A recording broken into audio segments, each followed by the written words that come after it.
Hi friends.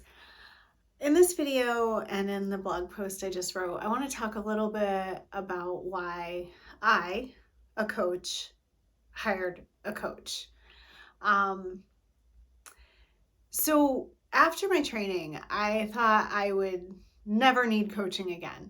Um, I had worked with various coaches, sometimes through work and sometimes in other contexts, and I wanted to go to coach training because I just felt like there was something different about all of these people. Like they were some sort of elevated part of the human species. And that's true.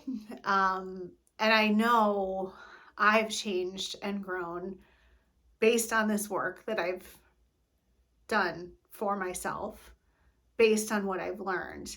Um, but I was really wrong about not needing a coach myself.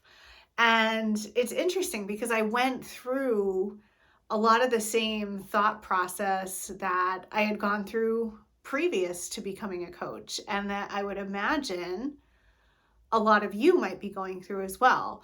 So, first of all, I thought I couldn't afford it. I'm trying to keep my expenses in check right now. I'm trying to be really frugal as I get my business off the ground.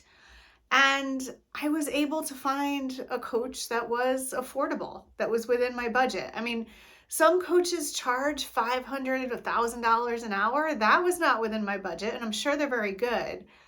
I'm still getting great coaching within my budget with the person that I found. Um, I thought I could coach myself, and this is probably the hardest thing to explain. Even when my coach will ask me a question, part of me is like, oh, good job. That was a scaling question or whatever. Like, I learned all the same things. What's different is when another human is asking you these questions and holding you accountable and kind of almost forcing you to think differently or say things out loud that are like limiting beliefs that are ridiculous. It just makes a difference, even if you could, in fact, ask yourself the same questions. Really hard to explain unless you experience it. And then finally, the laziness gremlin came in like, you're lazy. You can't do this on your own. Right? And that laziness gremlin has such power over me because I was told for so long that I was lazy and did not apply myself, that it still holds a lot of weight. And that's more of a therapy thing that I'm working on. But in reality, as the client, you do all the work. The coach is just there to guide you. So it's really the most unlazy thing you can do. And I think what drove me to finding a coach towards the end of the year is I was getting like all these kind of thoughts coming into my head. So, like for my job, I felt like I wasn't doing enough. Um, for my business, I felt like I don't have enough clients, or I haven't booked enough workshops, or I'm not well known enough yet. My website SEO needs to be better. Like it was always this feeling of not enough.